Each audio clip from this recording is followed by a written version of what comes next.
Hello दोस्तों, स्वागत है आपका हमारे चैनल स्मार्ट एजुकेशन क्लासेस में। आज आपके लिए, जैसा कि आप इंतजार कर रहे थे, जो आपके एजुकेशन सब्जेक्ट है शैक्षिक प्रबंधन एवं प्रशासन, ये काफ़ी बड़ा सब्जेक्ट है और इम्पोर्टेंट टॉपिक्स भी इसमें हैं और ये 50 नंबर आपकी कवर करेगा। साथ ही आपके जो टेट सुपर टेट होगा उसमें भी इससे कई प्रश्न पूछे जाते हैं।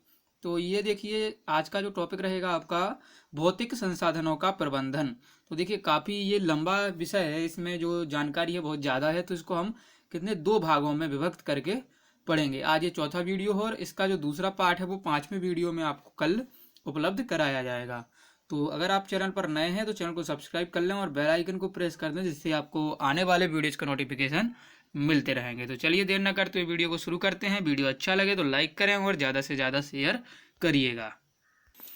देखिएगा, सबसे पहले है, देखिए, विद्यालय निसंदेह एक विद्या मंदिर है।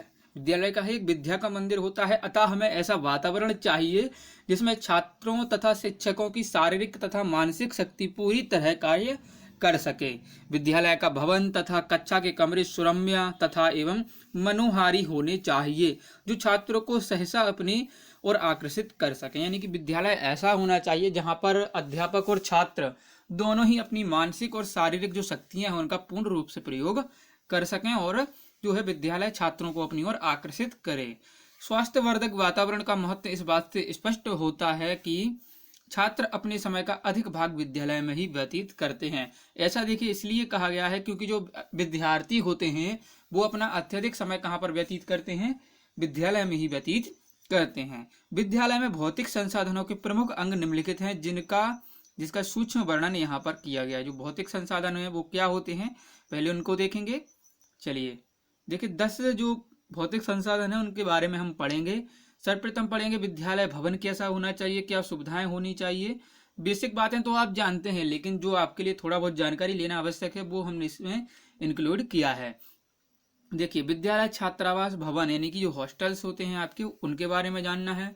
विद्यालय प्रयोगशाला भवन कैसा होना चाहिए, पुस्तकालय भवन कैसा होना चाहिए, खेल तथा खेल का मैदान और विद्यालय का जो फर्नीचर स्थिति होनी चाहिए वो कैसी होनी चाहिए, ये हम इस वीडियो में जानेंगे। और इसके बाद आता है आपका 7वां, जो 5 तक इस वीडियो में डिस्कस किया जाएगा और 5 के बाद विद्यालय फर्नीचर, ऐच्छिक उपकरण, विद्यालय स्वच्छता, शौचालय और पेयजल व्यवस्था कैसी होनी चाहिए, इनके बारे में कल के वीडियो में डिस्कस किया जाएगा। तो वीडियो को लाइक कर दें दोस्तों, क्योंकि वीडियो काफ़ी इंटरेस्टिंग है।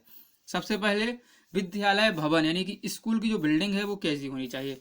देखिए, विद्यालय वस्तुतः एक आदर्श संस्था है, आपकी आदर्श संस्था होती है। यह जितना अधिक सुंदर होगा, बालक उसके पर्यावरण में रहने के उन्मुख होंगे।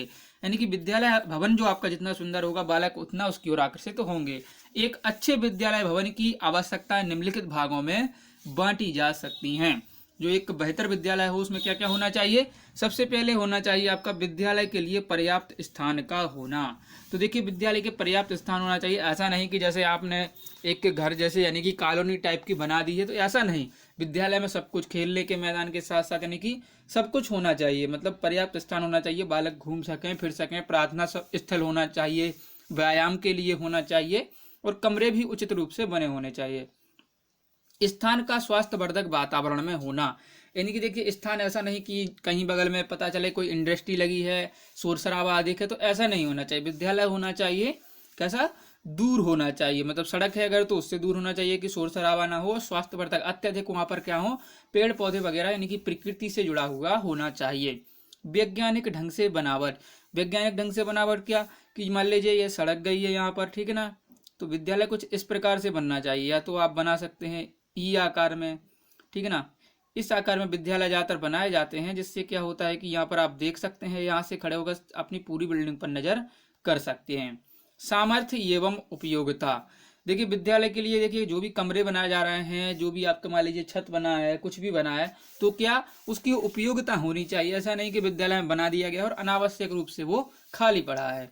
इसके बाद कम लागत तथा लचीलापन, देखिए लागत ऐसी होनी चाहिए, विद्यालय में कम खर्च और शिक्षा पर अधिक होना चाहिए। ऐसा नहीं कि विद्यालय की बिल्डिंग तो आपने बहुत वीआईपी बना रखी है और उसमें जो क्या है, शिक्षा काफी बिल्कुल कमजोर इस तरह की दे रहे हैं, तो ऐसा नहीं होना चाहिए। इसके बाद क्या लिखा है, लचीलापन।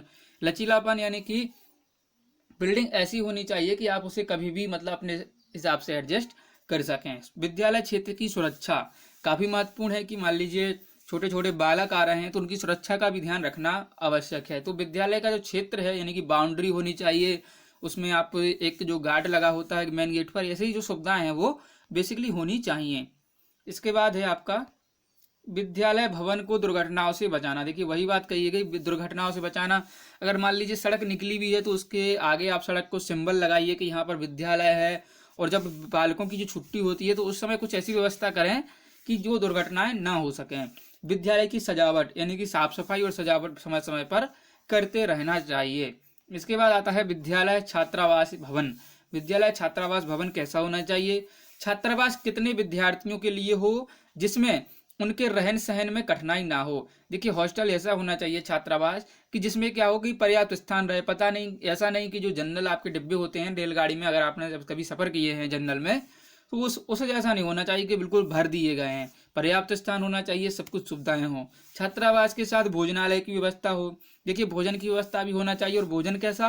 पौष्टिक आहार दिया जाना चाहिए। ऐसा नहीं कि कुछ भी खिलाया जा रहा है जो बना, तो ऐसा नहीं होना चाहिए।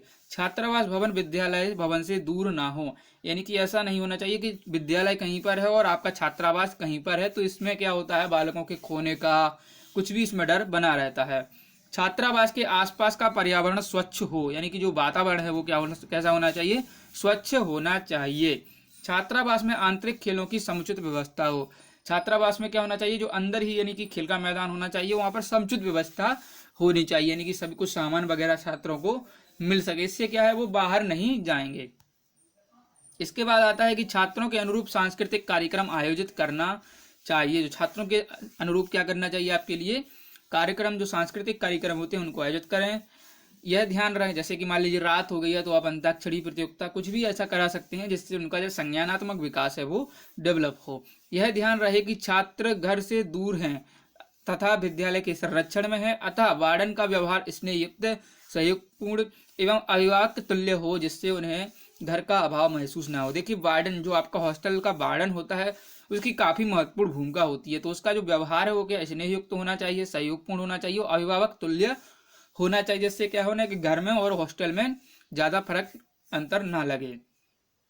नेक्स्ट है आपका विद्यालय प्रयोगशाला भवन, जिसे अपन क्या कहते हैं? लेबोरेटरी। तो देखिए सामान्यतः जब हम प्रयोगशाला की बात करते हैं तो तब हमारा ध्यान केवल विज्ञान की प्रयोगशालाओं पर जाता है। जब भी हम क्या करते हैं, मान लीजिए आपने कहा प्रयोगशाला, तो आपका ध्यान कहाँ जाएगा? केवल साइंस की प्रयोगशाला पर। परंतु आधुनिक युग में अच्छे विद्यालयों में विज्ञान विषयों के अतिरिक्त भूगोल तथा अथवा भाषाओं की भी प्रयोगशालाएं स्थापित की जाती हैं। आप पढ़ रहे होंगे कि देखिए भाषा की प्रयोगशाला होती है, भूगोल की प्रयोगशाला, कुछ भी जो भी सब्जेक्ट है आज के समय में हर एक विषय की आपको प्रयोगशाला देखने को मिल जाएगी। इसके साथ ही मनोविज्ञान शाला, निर्देशन कक्ष भी आज तनावग्रस्त समाज के लिए आवश्यक प्रयोगशाला बन गई है। मनोविज्ञान प्रयोगशाला क्या? जहां पर बालकों को जो मान लीजिए काफी तनाव में है, चिंता में है, तो उनके लिए ये काफी महत्वपूर्ण होती है। कंप्यूटर के प्रयोग ने कंप्यूटर की प्रयोगशाला की अनिवार्यता स्वतः सिद्ध कर दी। देखिए कंप्यूटर भी एक प्रयोगशाला के रूप में कार्य करता है, जो कि आज हर क्षेत्र में आपको दिख जाएगा। सामान्यतः विद्यालयों में भौतिक, रसायन, जीव विज्ञान, सामाजिक विज्ञान, भाषा विज्ञान, भूगोल कक्ष की व्यवस्था होती है। विषय के आवश्यकता अनुसार प्रयोगशाला का चुनाव किया जाए। उदाहरणतः रासायनिक प्रयोगशाला भवन ऐसे स्थान पर हो जहां गैसों के निकलने से समीपस्थ कक्षाओं के विद्यार्थियों पर क्या प्रभाव ना पड़े। तो ये यहाँ पर ये बताया गया है कि मान लीजिए कोई रासायनिक विज्ञान की आपकी प्रयोगशाला है तो ऐसी जगह होनी चाहिए कि ऐसा नहीं कि बगल में रासायनिक प्रयोगशाला है और उसी के बगल में आपकी कक्षा चल रही है, उससे गैसें निकल रही हैं थोड़ी बहुत, तो उससे क्या है कि जो बाजू वाले कक्षा के विद्यार्थी होंगे वो क्या होंगे? प्रभावित हो सकते हैं। भूगोल विषय की प्रयोगशाला भी ऐसे स्थान पर हो जहां से मौसम निरीक्षण की सुविधा हो और वायु तथा वर्षा के प्रभाव का स्थानीय परिवेश से निरीक्षण किया जा सके।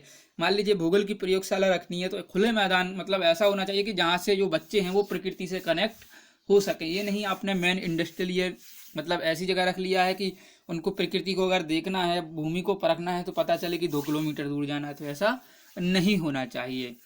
और आगे है देखिए जहाँ तक हो प्रत्येक विषय की अलग अलग प्रयोगशालाएं हो तो उत्तम रहेगा। देखिए वही बात कही गई है कि हर एक विषय की अलग से प्रयोगशाला होनी चाहिए। मान लीजिए भाषा की प्रयोगशाला, आप जो मतलब किसी बच्चे को भाषा की समस्या आप उसे रसायन विज्ञान में ले जाएंगे तो कोई रिजल्ट नहीं निकलेगा। चलिए पुस्तकालय जो विद्यालय का पुस्तकालय होता है, आपकी जो लाइब्रेरी होती है, उसका क्या होना चाहिए भवन का। तो पुस्तकों के संदर्भ में कहा गया है कि पुस्तकें मात्र कागज और स्याही नहीं है, वे व्यक्ति हैं। देखिए बहुत बढ़िया बात कही है कि पुस्तकें जो कागज और स्याही नहीं है, वो क्या है, व्यक्ति हैं जो मान लीजिए आपसे बातें करती हैं। देखिए आप अगर अकेले बैठे हैं तो आप पुस्तकों को अपना साथी बना सकते हैं। अधिकतर छात्रों के साथी हैं जिन्होंने जिन्होंने सदियों से रीतियों के प्रभाव को सहा है और वे अनंत की ओर अग्रसर हो रही हैं। पुस्तकालय विद्यालय का हृदय है, जहां शिक्षकों और छात्रों के ज्ञान की अंतः क्रिया होती है। पुस्तकालय में क्या होती है, छात्रों और शिक्षकों के मध्य अंतः क्रिया होती है। स्पंदन सुनाई देता है, जो आप हृदय की गति होती है, उसी तरह जो आपका शैक्षिक प्रक्रिया होती है वो भी आप देख सकते हैं, सुन सकते हैं। यह बौद्धिक प्रयोगशाला है जहां बौद्धिक क्रियाओं पर विभिन्न विद्वानों के ज्ञान का पठन और मनन द्वारा परीक्षण होता है। यानी कि आप देखिए विद्वानों द्वारा किताबें लिख दी हैं, आप उनको पढ़ सकते हैं, उनका मनन कर सकते हैं। वीडियो लाइक कर दीजिएगा दोस्तों, अच्छा लग रहा है। तो पुस्तकालय के कार्य क्या होते हैं, ये भी पूछे जा सकते हैं। तो पुस्तकें शिक्षकों के अनुदेशन कार्य में सहायता देती हैं। यही विभिन्न विषयों पर पुस्तकें तथा संदर्भ पुस्तकें ज्ञान में वृद्धि करती हैं। पुस्तकें क्या हैं, शिक्षकों के अनुदेशन कार्य में सहायता देती हैं। और यही जो विभिन्न हैं प्रकार की पुस्तकें होती हैं वो संदर्भ पुस्तकें जो हैं बालकों के ज्ञान में वृद्धि करती हैं। विद्यार्थियों के स्वाध्याय को बढ़ावा देती हैं। मान लीजिए विद्यार्थी फ्री है, उसके पास समय है, तो वो स्वाध्याय के माध्यम से अपना ज्ञान बढ़ा सकता है। पढ़ने की आदतों को पुस्तकालय के माध्यम से विकसित किया जाता है। जो पढ़ने की आदत है वो पुस्तकालय में बैठेंगे, वहां पर बालकों को क्या है, जो पढ़ने के लिए है वो उचित परिवेश मिल जाता है। पुस्तकालय अच्छे साथी के रूप में पुस्तकों को पढ़ने को प्रोत्साहित करता है। मान लीजिए किसी बच्चे के कोई दोस्त नहीं है तो वो पुस्तकालय में जाकर पुस्तकों को अपना दोस्त बना सकता है। यह पाठ्यक्रम के संपादन का कार्य करती हैं। ये क्या पाठ्यक्रम के संपादन का भी कार्य करती हैं आपकी पुस्तकें। बालकों के शब्दकोश, संदर्भ ग्रंथों आदि के उचित प्रयोग की कुशलता विकसित करती हैं, यानी कि इनके शब्दकोश में बेसिकली भंडार करती हैं। चलिए पुस्तकालय में विद्यालय में पुस्तकालय सुधार के उपाय क्या है ना। पुस्तकालय आपको देखने को मिलेंगे सब उबड़ खाबड़ मिलते हैं ज़्यादातर, तो उनकी देखभाल के लिए क्या क्या उपाय किए जा सकते हैं। पुस्तकालय भवन के लिए अलग से आकर्षक भवन की व्यवस्था होनी चाहिए। यानी कि ऐसा नहीं कि आपने उसी कक्षा में पुस्तकालय, उसी कक्षा में बच्चे पढ़ रहे हैं, तो ऐसा नहीं होना चाहिए। अलग से जो है पुस्तकालय बनना चाहिए। पुस्तकालय में फर्नीचर की व्यवस्था की जाए, जिससे क्या हो कि बच्चे वहीं पर बैठकर पढ़ सकें। पुस्तकालय में छात्रों के लिए नवीन उपयोगी पुस्तकों व पत्रिकाओं की व्यवस्था की जाए। यानी कि जो मासिक पत्रिकाएं होती हैं उनकी व्यवस्था भी की जानी चाहिए। और नई कोई पुस्तक आई है, किसी अच्छी पुस्तक है, तो उसको भी पुस्तकालय में लाने के लिए कुछ ऐसी व्यवस्था होनी चाहिए। पुस्तकालय का रख रखाव अच्छा होना चाहिए, जिसके लिए पर्याप्त क्या हो, अलमारियां, रख रखाव, और विद्यार्थियों को नियमित रूप से पुस्तकें देने की व्यवस्था को मिल जाए। यानी कि क्या होना चाहिए, रख रखाव की व्यवस्था होनी चाहिए। इनकी बेस हर अलमारी होनी चाहिए। मान लीजिए एक जगह एक टॉपिक की पुस्तकें रखी हैं तो दूसरे में दूसरे टॉपिक की। और क्या है, विद्यार्थियों को नियमित रूप से पुस्तकें देने की व्यवस्था की जाए। ऐसा नहीं कि आपने पुस्तकें तो रख दी लेकिन विद्यार्थियों को आप नहीं दे रहे हैं, तो ऐसा नहीं होना चाहिए। ये हो गया। पाठ्य पुस्तकों व अन्य पुस्तकों के वितरण के लिए समय विभाजन किया जाए। यानी कि जो समय का विभाजन किया जाना चाहिए, बेसिकली शेड्यूल या टाइम टेबल जनरेट किया जाना चाहिए। विद्यालय स्तर पर पुस्तकालयों में बुक बैंक की स्थापना की जाए। यानी कि बुक बैंक की स्थापना क्या होती है, मान लीजिए आपके पास कोई पुस्तकें पड़ी हैं और आप उनका यूज नहीं कर पा रहे हैं, तो आप वहां पर जाकर अपनी पुस्तकें दे सकते हैं। चलिए आगे है। प्रधानाचार्य पुस्तकालय कक्षा कम क्लर्क को चाहिए कि पुस्तकालय के विस्तार हेतु पुस्तकालय नियमों को कड़ाई से पालन कराया जाए। यानी कि पुस्तकालय अच्छी तरह से जो विकसित हो सके, या साफ सफाई जो भी है बनी रहे, यानी कि पुस्तकें खराब ना हो, तो उसके लिए क्या है, जो नियम है वो कड़ाई से पालन किए जाने चाहिए। माध्यमिक विद्यालयों में प्रशिक्षित पुस्तकालय अध्यक्ष होता है उसकी नियुक्ति की जाए, और समय समय पर प्रशिक्षण दिया जाना चाहिए। यानी जो पुस्तकालय में है एक प्रशिक्षित किया जाए एक व्यक्ति को, जो वहां पर देखभाल करेगा। पुस्तकालय में लाइब्रेरी कार्ड द्वारा प्रवेश दिया जाए। एक लाइब्रेरी कार्ड बनाया जाना चाहिए, उसके द्वारा बच्चों को प्रवेश दिया जाना चाहिए, जिससे क्या है कोई बाहरी व्यक्ति अंदर ना जा पाए। विद्यालय समय सारणी में पुस्तकालय कालांश निर्धारित हों। यही कहा गया है कि जो समय निर्धारित हो। पुस्तकालयों में computer, CD, internet, Doordarshan, video cassette आदि आधुनिक सुविधाएं उपलब्ध कराई जाएं। तो ये सभी जो होना चाहिए। वीडियो अच्छा लग रहा है तो लाइक करना है दोस्तों। इसके बाद जो है आपका खेल तथा खेल का मैदान कैसा होना चाहिए। तो खेल का महत्व, देखिए खेल का बालकों के शारीरिक विकास में महत्वपूर्ण योगदान है। देखिए जो खेल है वो बालक के सभी प्रकार से विकास करते हैं। खेल की क्रियाओं द्वारा स्वस्थ शरीर का विकास होता है। और देखिए आपने सुना भी होगा कि स्वस्थ शरीर स्वस्थ मस्तिष्क में स्वस्थ शरीर में स्वस्थ मस्तिष्क निवास करता है। खेल शिक्षा की पूरक क्रिया मानी जाती है। खेल का महत्व निम्नलिखित बिंदुओं से समझे सकते हैं। स्वास्थ्य, जो शारीरिक स्वास्थ्य की विकास की दृष्टि से महत्व, देखिए शारीरिक जो स्वास्थ्य है वो आपका खेल से बेहतर रहता है। सामाजिक क्षमताओं के विकास की दृष्टि, यानी कि बालक जब खेल खेलेगा तो अपने मित्रों से कुछ सामाजिक जो अंतःक्रियाएं हैं वो भी स्थापित करता है। इससे क्या होता है, सामाजिक विकास होता है। शिक्षा में विकास की दृष्टि से इससे बच्चे लॉजिक भी लगाते हैं और अपने दिमाग को भी ज़्यादा यानी कि सोचते हैं। तो इस यानी कि दिमाग को जो मतलब जो दिमाग की मांसपेशियां हैं उनका भी प्रयोग करते हैं। तो इससे क्या होता है, विकास होता है। सकारात्मक सोच एवं सहनशीलता की दृष्टि से, सकारात्मक सोच यानी कि हम जीतेंगे, और सहनशीलता क्या, मान लीजिए एक बार हार गया बालक तो ऐसा नहीं कि वो रोने लगेगा, वो दोबारा खेलेगा और फिर से वो जीतने का प्रयास करेगा। तो इससे क्या है, सहनशीलता का विकास होता है। छात्रों की सृजनात्मक क्षमताओं के विकास एवं अभिव्यक्ति की दृष्टि से बालकों का जो मानसिक विकास है वो भी होगा, और अभिव्यक्ति, अपने विचारों को अभिव्यक्त करने का विकास भी इसमें होता है। इसके बाद छात्रों के स्वास्थ्य के अनुरक्षण एवं विकास की दृष्टि से छात्रों का स्वास्थ्य ठीक रहेगा और उनको मतलब देखभाल भी होती रहेगी। छात्रों की आंतरिक प्रवृत्तियों की अभिव्यक्ति एवं विकास की दृष्टि से महत्व होता है। इसमें क्या है, जो बालक है वो अपने जो आंतरिक उसके मन में विचार हैं वो वहां पर अभिव्यक्त करता है, अपने दोस्तों के साथ, अपने कोच के साथ और अपने अध्यापक के साथ। खेल का मैदान कैसा होना चाहिए, तो विद्यालय परिसर में खेल के मैदान की व्यवस्था की जाती है जिसमें छात्र अध्ययन के साथ खेल भी सकें। बिना खेल के मैदान के विद्यालय परिसर अधूरा होता है। किसी संस्था की मान्यता के लिए खेल का मैदान होना प्राथमिक आवश्यकता होती है। छात्रों के समुचित व्यक्तित्व के विकास में खेल का मैदान विशेष महत्व होता है। खेल से छात्रों की जिन गुणों का विकास होता है वो एक कक्षा शिक्षण में नहीं किया जा सकता, यानी कि खेल से जो विकास होता है वो आप कक्षा में बैठाकर बच्चों से नहीं करवा सकते हैं। खेल का मैदान शिक्षा एवं शिक्षण की सहायक प्रणाली है। बाह्य खेलों के लिए जैसे football, hockey, volleyball, cricket, basketball हो गया, कबड्डी हो गया, जैसे खेलों के आयोजन के लिए खेल के मैदान की आवश्यकता होती है। इन्हें आप कक्षा में नहीं खिला सकते हैं। प्रत्येक खेल के लिए सुनिश्चित लंबाई होनी चाहिए, चौड़ाई का क्षेत्र आवश्यक होता है।